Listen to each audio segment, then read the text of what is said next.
There is one question, Marie, that I left for you, because I think you'll be able to answer that better than me, which is from Hisham Musan about the context of trying to arrive at strategies for improving implementation of an ongoing program. Is it possible to conduct PAR among communities of healthcare workers and explore opinions of the end users through in-depth interviews without including the latter in the PAR exercise?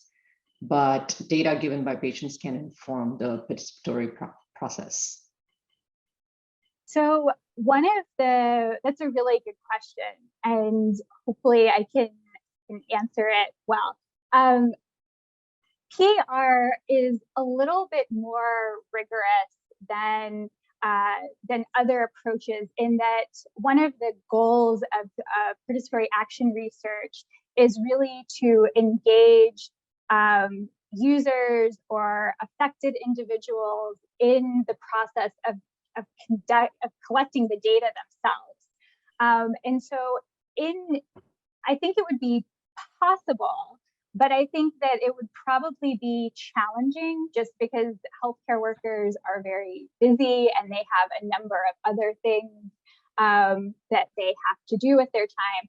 And so a community-based participatory research, a CBPR approach, might be more feasible in that, where you are engaging healthcare workers, in the design of the questions, and in the design of the implementation strategies, and you have kind of regular check-ins, and they are a full partner, but they're not necessarily kind of centered as much in a CBPR process as opposed to a PAR process.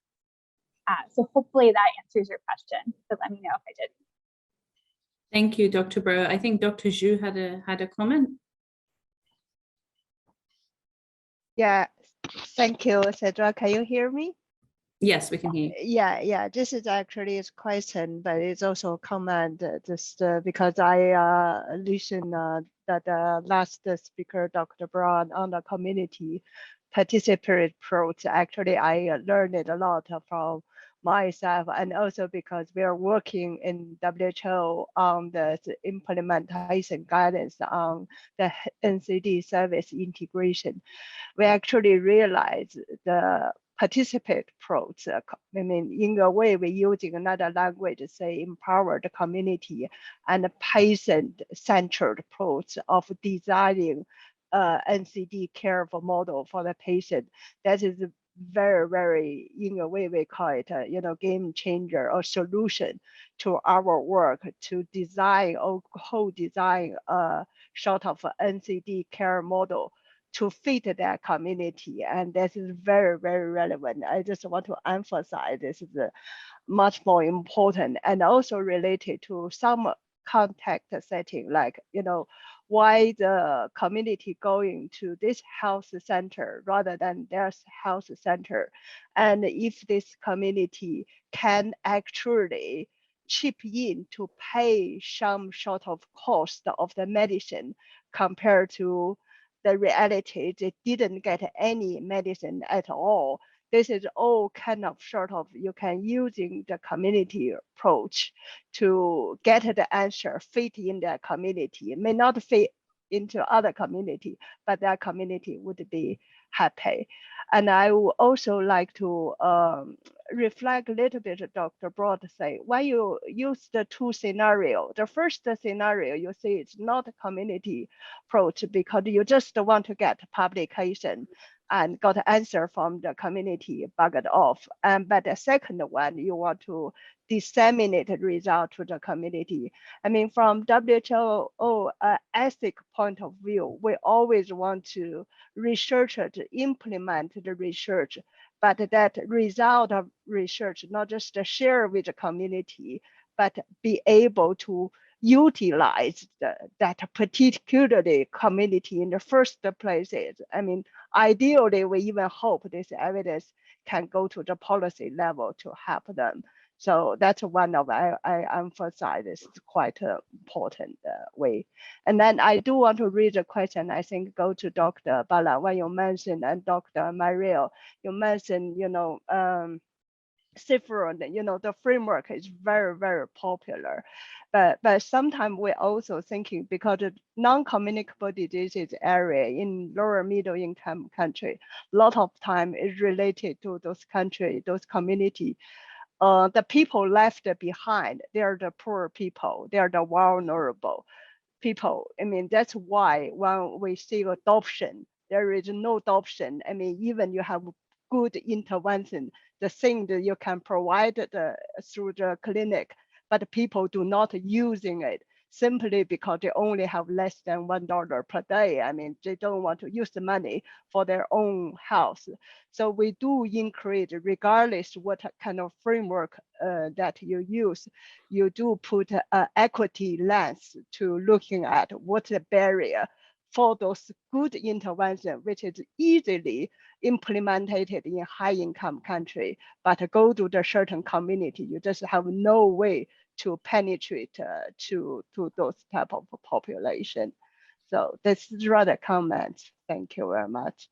Yeah, thank you for that comment. And one thing I would say, you're absolutely right. And actually there's some really nice papers now that have come out about implementation science with an equity lens. I can share some of those with the group. But I think that part of what your comment underscores is that although in implementation science, we are focused on the delivery, right? We are focused on the delivery of interventions, that oftentimes, depending on the population, there also might need to be an adaptation of the original intervention, right? So, and that adaptation should be taking into account the issues related to access, cost, priorities, as you said, priorities for individuals. And this is something that it's, I know that this occurs in low and middle income countries, but it also occurs in many neighborhoods because of the inequities that we experience in the United States and in Puerto Rico and areas that we typically work with, and that these frameworks have been applied to. So absolutely, these are incredibly important considerations. And one of the reasons that what Dr. Bro was talking about with this engagement across levels is really critical. So thank you for that. I think, Sidra, I think we maybe have time for one more question, right? I know that Dr. Smith is here. Yeah, I think Dr. Bala wanted to answer one of the questions in the Q&A. And so if you could address that, and maybe we could take a minute or two break, because we have been going strong since 7, and then we can start a couple of minutes later. Yeah, maybe we can take that. There was a good question about, and it isn't just for me, it'd be great to hear from you, Maria, and Marie as well, about generalizability and implementation research. That it's hard to argue generalizability because so much of implementation research is context specific. We hear about how one practice is one practice and that we are designing strategies for a specific context.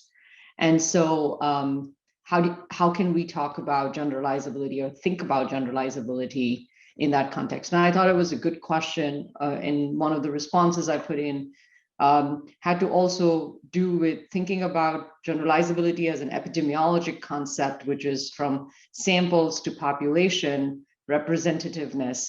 Yet there's also the aspect of transportability, which is aspects of the implementation or what can we measure during implementation that can in fact enhance taking an intervention from one setting to another that is sort of related to generalizability. But I thought it was a good question for others to chime in as well. Yeah, I think it's really interesting because the whole purpose of implementation science is to get things, to bridge that research to practice gap, right? To get things that have been developed used. And that's why the topic of adaptation, whether it's adaptation of the intervention or adaptation of implementation strategies, is a critical topic in implementation science. And I think that it's within that adaptation that we will we'll begin to see more of generalizability, right? An intervention is generalizable to the extent that it can fit new populations and settings. And there's a lot of argument about how we shouldn't even be testing interventions in tightly controlled settings if the intention is for them to be developed or used in the real world. And another comment related to actually when you're developing interventions is, let's develop interventions such that they are adaptable. So we're thinking about the possibility of adaptation right from the beginning. The same is true for strategy development. When you're developing implementation strategies, it's I think really important to think about, are these strategies adaptable? Are there different ways that this intervention could be delivered depending on the context? So I think much more that we could talk about in this. I did want to just comment that someone had asked about, I think it was Amr had asked about funding mechanisms, and a few people had responded. Thank you for responding. I also added the program announcement for research that is from our National Institutes of Health, and it is open to investigators from other countries. This is pretty unusual for grants from our National Institutes of Health, but this one in particular is open to investigators from other countries. It does not have to include a US investigator, although it can. And this is, I think, important because the NIH realizes that we can learn a lot about implementation from other countries and other systems. And so I would encourage you to look at that. There's 3 announcements that are associated with that call that was just reissued. One of them is a smaller grant called an R03. Another one is a little bit bigger called an R21. And then the biggest one is an R01. So I wanted to, there was a webinar, I think it was 2 days ago, a webinar about information about this call. And if you want access to it, they are making it available. I don't believe the recording is available yet, but you should check back next week. I put the link to that site with the webinar. Sidra, turning it to you.